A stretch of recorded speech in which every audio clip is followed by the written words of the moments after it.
সব বালতিগুলো পরপর সাজিয়ে নিয়েছি। পুরোনো গোবর সার ঝুরঝুরে একদম দেখতেই পাচ্ছেন। আপনারা কিন্তু গোবর সারের বদলে ভার্মি কম্পোস্ট ইউজ করতে পারেন। গোবর সার ইউজ করলে অবশ্যই দেখে নেবেন যে পুরোনো কিনা।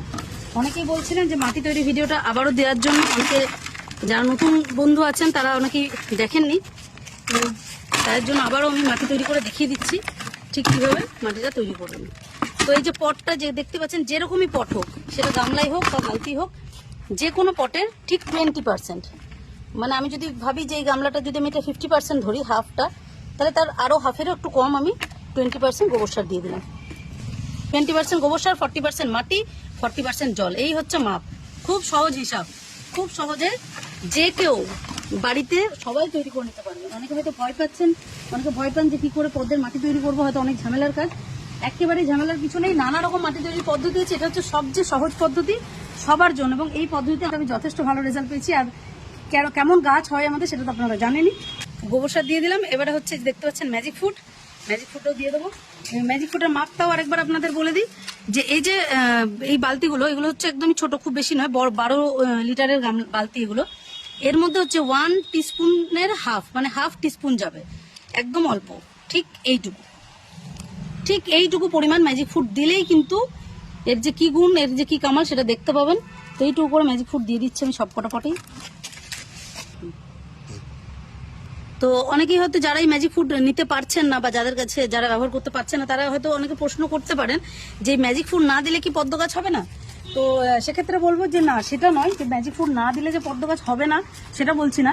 কিন্তু শুধু মাটিতেও যদি আপনি টিউবওয়েল বসান তাতেও হয়তো ফুল হবে, কিন্তু গাছের কোয়ালিটি বা ফুলের কোয়ালিটি তার মধ্যে কিন্তু অবশ্যই ফারাক হবে। কারণ চাষিরা কিন্তু উপযুক্ত সার, উপযুক্ত খাবার, গাছের যে উপযুক্ত পুষ্টি সেটা কিন্তু যোগায় সঠিক পরিমাণে, তবেই কিন্তু চাষিদের ফলন এতটা সুন্দর হয়। তো সেটাই বলার, যে ম্যাজিক ফুড ব্যবহার না করলে যে হবে না। আপনারা শুধু ডিএপি 10-26 দিয়েও গাছ করতে পারেন, তাতেও গাছ হবে, কিন্তু সেই গাছের কোয়ালিটি এই গাছের কোয়ালিটির মধ্যে অবশ্যই অনেকটাই তফাৎ হবে। খাবার দাবার সব পড়ে গেছে, এবার ভালো করে এগুলোকে মিক্সড করে দিলাম সারের সাথে।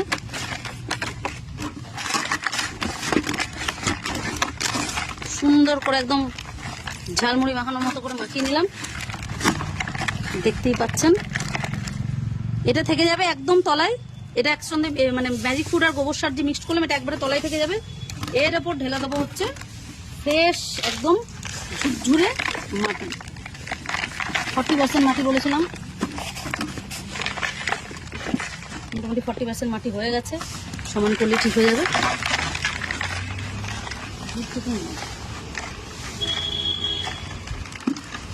যেরকম একটা বালতিতে 1 বালতি মাটি নিয়েছিলাম, তাতে কিন্তু 2টোটা তৈরি হয়ে গেল। আশা করি বোঝাতে পারলাম যে কতটা সহজে মাটিটা তৈরি হয়ে গেল।